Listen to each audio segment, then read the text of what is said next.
In just this area, we've got 400,000 unreturned absentee ballots from Republicans.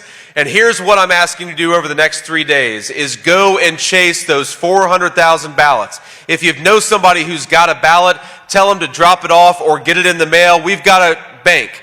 As many, sorry, not the mail, not the mail. Okay, drop them off. That's right.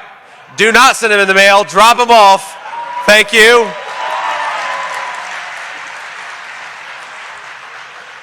We'll drop them off, or, of course, on November the 5th is actually Election Day, so get out there and vote for Donald J. Trump, for Carrie Lake, and for all of our great candidates. But we've got, think about this, we're in a very, very good spot in Arizona, but I don't want us to get lazy, and I don't want us to rest on our laurels here, because right now, we've got a big, big advantage in the state of Arizona. But here's the question.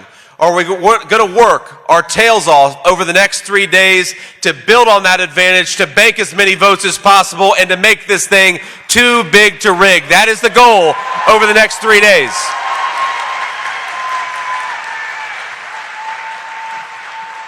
Because think about this, the stakes of this thing could not be higher. Arizona knows it better than almost any state in the union. There are 453,000 illegal immigrants in this state because Kamala Harris refuses to do her job. In the United States of America, there are 425,000 criminal illegal aliens, people who have committed murders, people who have committed assaults, people who have gone after our fellow citizens. And I know we've got some United States Marines in the room, right? Great.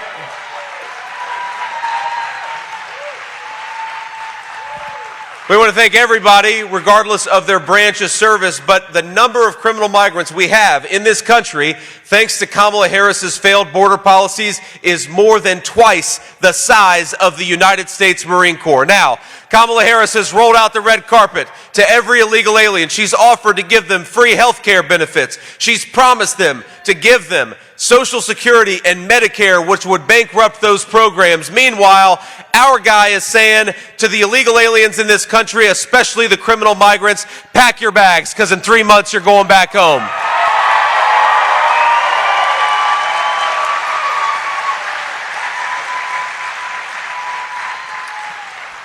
The cost of this border crisis to the state of Arizona is unbelievable. $1.4 billion that this state spends every single year to care for illegal immigration.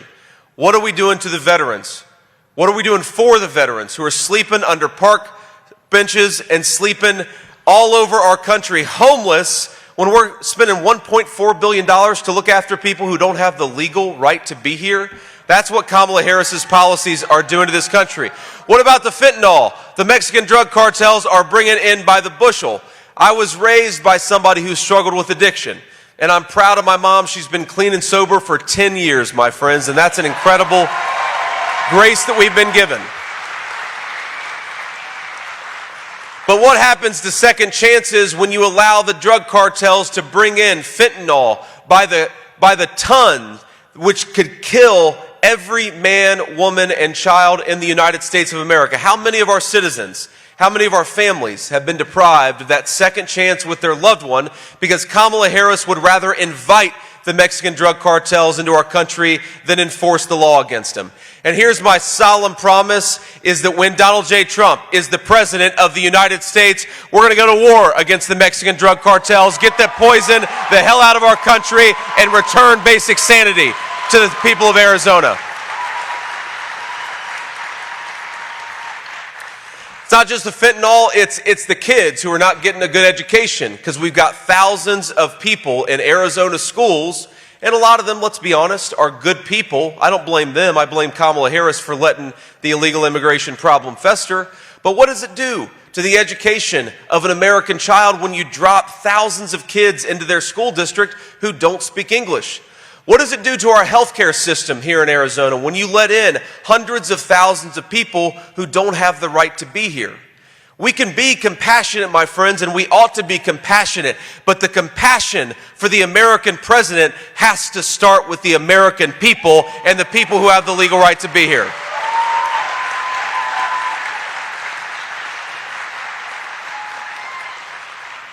Now, one of the biggest problems that comes from illegal immigration, and Kamala Harris doesn't like to talk about it, and neither, of course, does the corporate media who defends her at every step of the way, it is about the effect on housing prices. I really believe that we ought to be fighting for the American dream of homeownership, especially for our young people in the state of Arizona. Think about this. 30, 40 years ago, I hear young people tell me this all the time, that 30 and 40 years ago, you could work a job, you could play by the rules, and you could afford to buy a home. And a lot of our young people feel like they're working hard, they're playing by the rules, but that American dream of homeownership is unattainable. Now, we got to do a lot to fix that. We've got to build more houses, first of all, which means stopping Kamala Harris's ridiculous regulations. We got to lower the cost of energy to make it easier to build houses. That means drill, baby, drill, and stop the war on American energy. But let's be honest. It don't matter how many homes we build, if we have a president like Kamala Harris who gives American homes to illegal aliens instead of American citizens, we are never going to make the American dream of homeownership affordable. So yes, under Donald Trump's leadership, we're going to build more homes. Yes, under Donald Trump's leadership, we are going to make mortgage interest rates more affordable, but most importantly, we are going to fight to ensure that American homes go to American citizens, and that is how we're going to make American home ownership affordable again.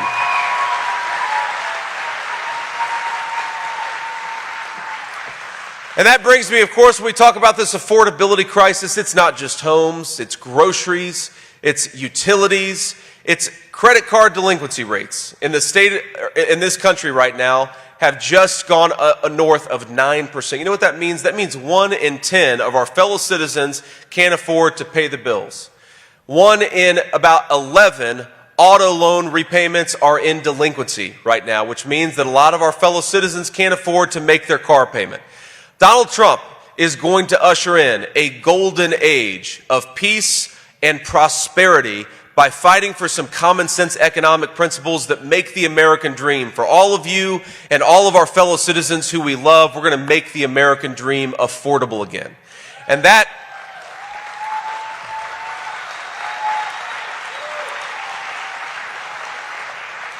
but it's not going to happen. We've got the best country in the world. We've got the best people. We've got the most incredible natural resources. But we're not going to make the American dream more affordable again by doing the same things that made it unaffordable in the first place. And that is what Kamala Harris is offering all of you. It's what she's offering the state of Arizona, is 4 more years of exactly the same policies that brought us to this situation in the first place. A vote for Kamala is a vote for 4 more years of sky-high inflation. It's a vote for 4 more years of unaffordable groceries and unaffordable housing. It's a vote for 4 more years of a wide-open southern border. It's a vote for 4 more years of the fentanyl flooding into our country. And I think the people of Arizona, in 3 days, we're going to send a message. We do not want 4 more years of Kamala Harris's broken policies. Our message to Kamala Harris is, you're fired. Go back to San Francisco, where you belong. We want prosperity for the American people.